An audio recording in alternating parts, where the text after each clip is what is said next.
Expert Knob Twiddler.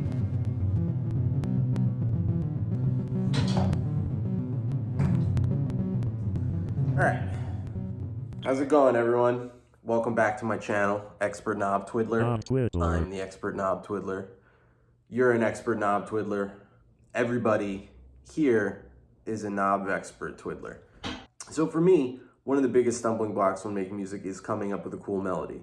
There's a lot of ways that you could work around this. You could just make a drone album, which I do a lot. It's easy. You just get one note for a long time, have like a complex oscillator going on, like the timbre or something like that. Easy. You could do that. You could just do drone. You can just focus on drums first, maybe. There's a bunch of stuff you could do. A thing that I like to do sometimes is you make your computer make the music for you. I'm not talking about complex AI or anything like that. It's very easy, just a little bit of Python scripting. If you don't have any coding experience, honestly, you could definitely do this. This was one of the first things that I made when I learned how to program. We're gonna use a Python library that allows us to send MIDI signals to a DAW, or what I like to use it for, my Euro rack through USB. You know how it works, right? It makes sense. And there's lots of cool stuff you could do with this. What I want to do today is build a script that will allow us to take the hexadecimal values from a JPEG image or a text file and turn them into MIDI notes, a MIDI sequence, melody, right? So don't X out though, if you don't have any programming experience. I think you'll be able to do it. It really isn't that hard. I'm not gonna go over how to download IDs and all that because I don't want this to be a coding video. But just try to stick with me, try to figure it out. It's a lot of fun. Yeah! All right, so I'm gonna try to keep it brief. I don't wanna overload with info, unnecessary info. Just kinda wanna get the basics of how to send MIDI signals from Python to a DAW or Eurorack or some other synthesizer through USB. Right now I have a Python script open in my IDE. I'm not gonna go into, like I said, excruciating detail about this because this isn't necessarily a coding video, but what we have here, let's take a gander at what we got here. So we're gonna be using a library called MIDO. You can just download it through pip or just import MIDO, should probably work, and then you could hit the little red bulb and that should work. You should be able to install it like that. So we're gonna be using the MIDO library.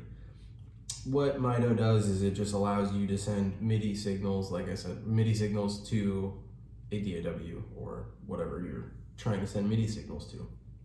So MIDO has functions called open input and open output, which is essentially how you're going to be sending the signals. You'll be sending them through an output, through a channel, a MIDI channel. So when you open up your DAW here, I use Ableton, you see MIDI from all ins, all channels. You can, in MIDO, you can set the channel that you want to send the MIDI signal to. I just leave it open. I don't know why. I don't think there's really, it depends. If you're trying to do a bunch of different MIDI sequences, then yeah, you can change the channel, but I just keep it open. This open input is really useful because it allows you to sync up your Python script with your DAW clock. So it's really useful to, what you can do is you just put in clock virtual equals true, and then you come into your DAW. I don't know how it looks for every single one, but you would go to the preferences and find your MIDI preferences and set your MIDI output to some sort of MIDI bus. That this one on Mac is IAC driver bus 1. That's what it's always been. I never installed anything. I think that's just the regular Mac MIDI driver. It's a virtual MIDI port. I can't speak for Windows. I've never done this on Windows.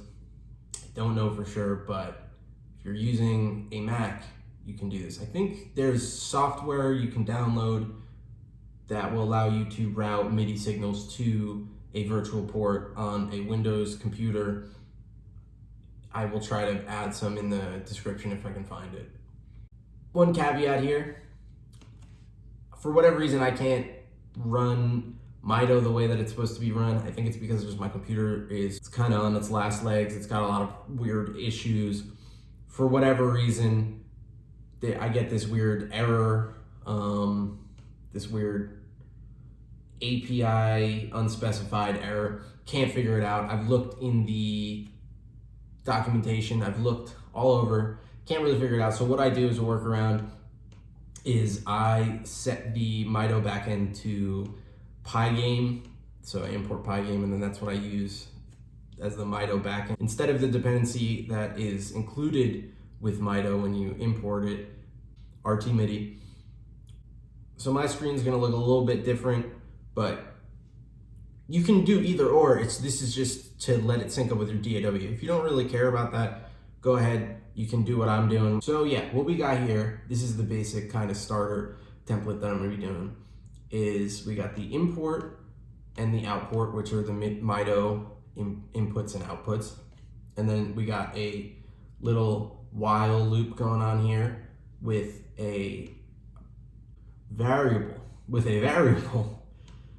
forgot that term, with a variable called MIDI note, which is a random integer between 48 and 72 using the random library.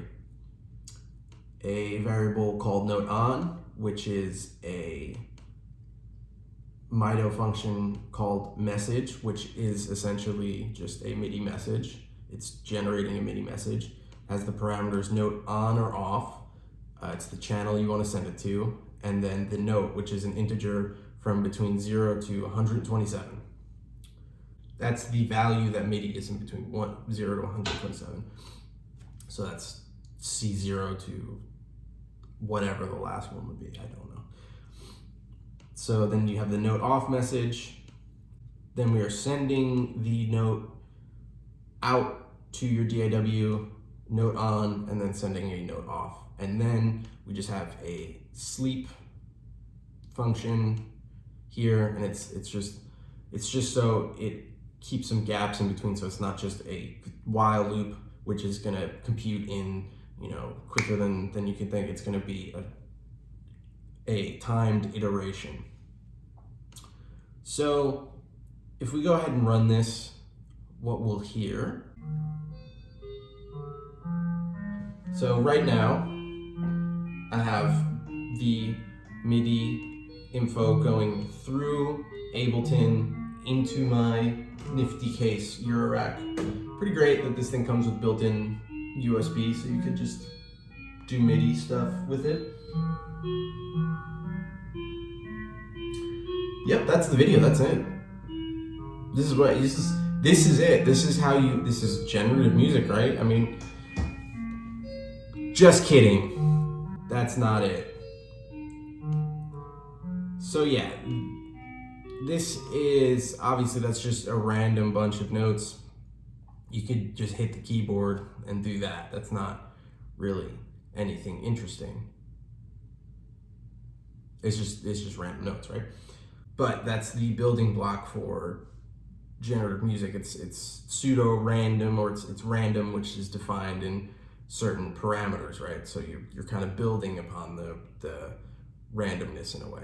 Right now, we're gonna go to the next part of the video, which is how can we get the hexadecimal values of a file, be it a JPEG or TXT or PNG. How do we get the hexadecimal value of those files and turn them into some MIDI?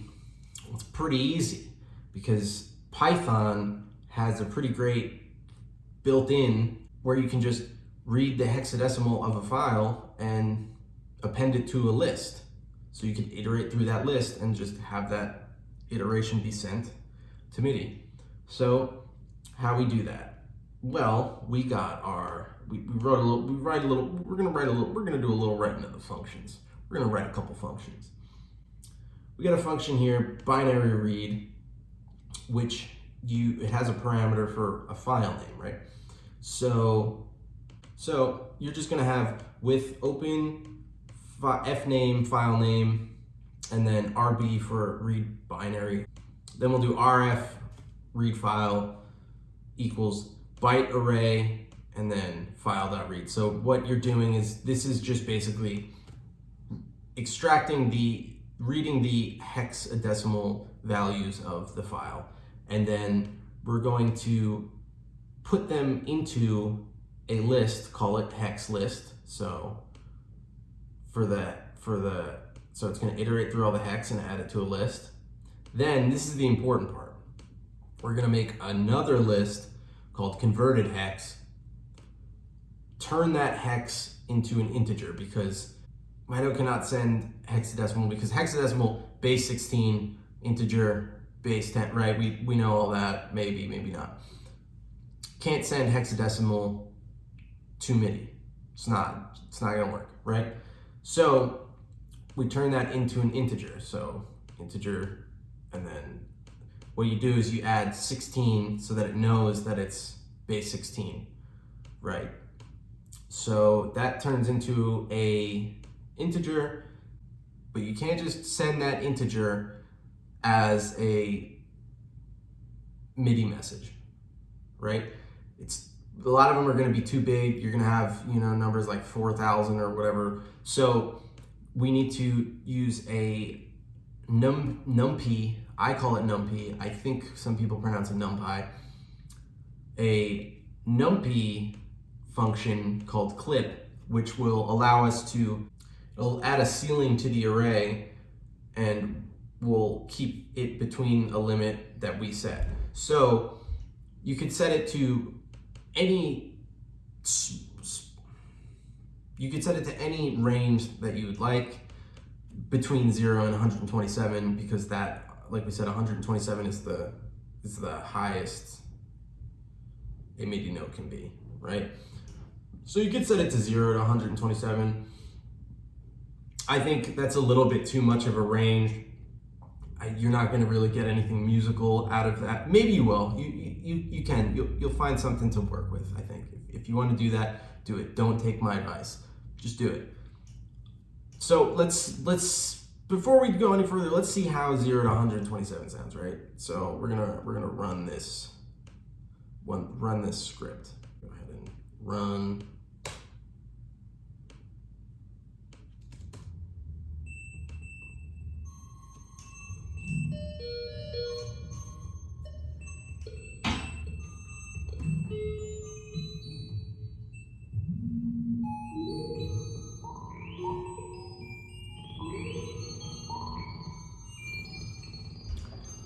Not terrible.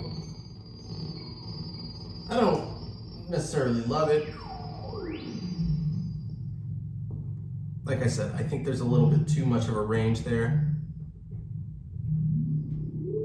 But if you're going for some kind of weird clicks and boops, works perfectly, right?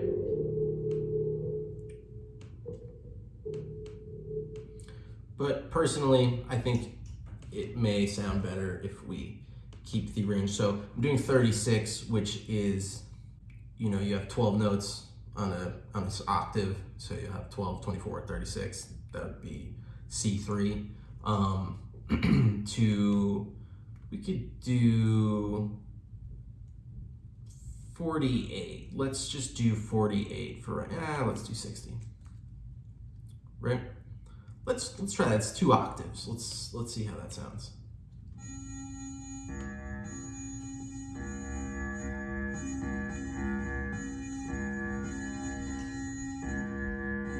Pretty boring. I actually think it was better with the larger range, because what's happening here is there's a floor and a ceiling now.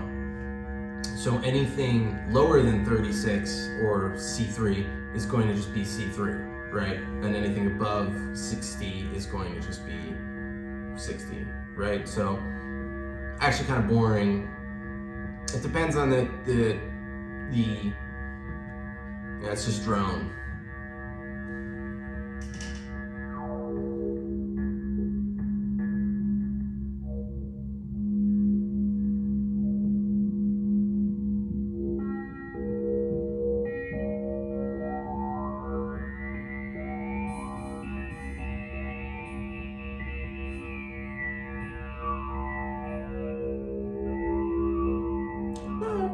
I mean, it's cool. It's cool.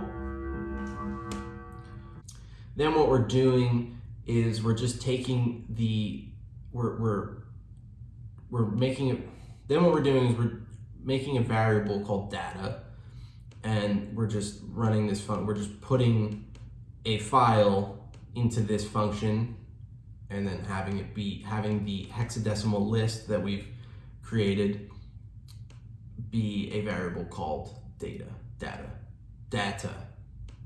It's going to be a variable called data. This picture that I got here, I got this picture of this nice looking guy. He looks pretty cool. He's got his dog with him. That's that picture. And then what we got here is then just the loop that's going to be iterating through the list of hexadecimal values. So this is for every message in the import, which means every clock message that your DAW sends to the virtual port, it's going to iterate over the list of hexadecimals, and it's going to go value 1, value 2, value 3 for every pulse. So that's going to allow you to have it in tempo. Like I said, I can't do the virtual clock thing for some reason on my computer, but I just have a sort of tempo formula that I've set up here. You divide the BPM by like a ratio of 1 minute. So you got 60 seconds, 45 seconds, 30 seconds, 15 seconds. You can divide up the BPM like that, and that's a way to keep it like quarter note, half beat. I think that makes sense.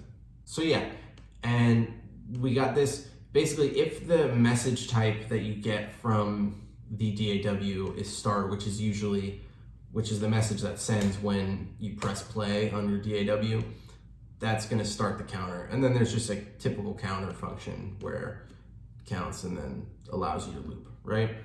So that's the whole script, basically. And you can just come in here and you just drop in a file that you want. That's basically it. You just drop in any file that you want. You could do a JPEG, you could do like I said, PNG. So I got a few over here. I have that one of this one that we were using earlier of this guy. I also have this, which is just a thing that I've made, a little visual that I made, and I think it's got a lot of cool colors in it. So let's see how that is. So when you're using these files, make sure they're in the same folder as your project that you're working in.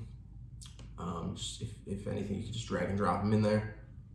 That's gonna be, or you could go through the hassle of doing, backslash and finding the file home. So we're gonna do this one, and let's make the range 0 to 127. Let's do the full range of a keyboard that we can hear. Let's see how it sounds.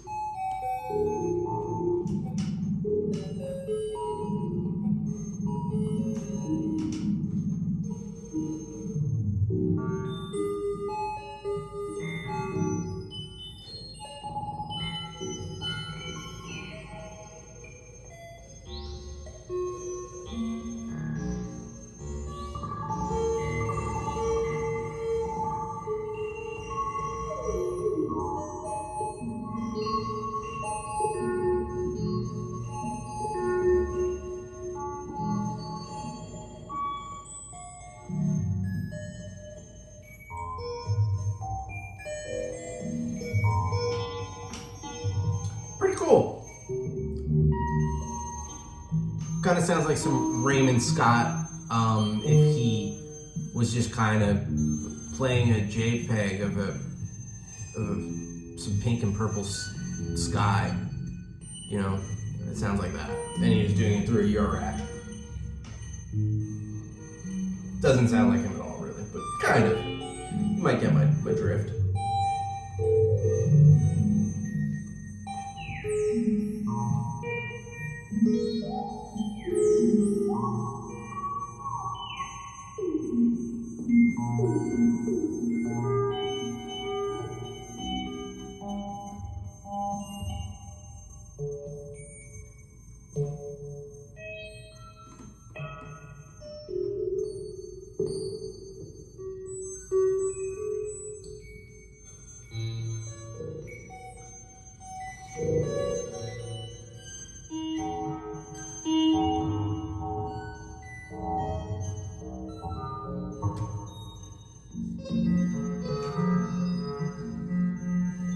Pretty cool.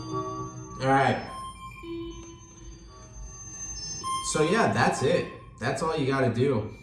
And like I said, if you don't know programming, you don't really feel like learning, just copy and paste. Just run this. You can run this script. Just download an IDE, run it, follow the video. You'll be able to figure it out. It's easy. Maybe you'll learn some coding. Maybe you'll start tinkering around trying to figure something out. I think that'd be pretty cool because it's a thing that I do a lot. I program a lot of stuff. I do a lot of music based on algorithms and things like that. It's a cool way to learn. Cool way to make music when you're not really that good at music. You just have, like I said, have your computer do it. Think smarter, not harder, right?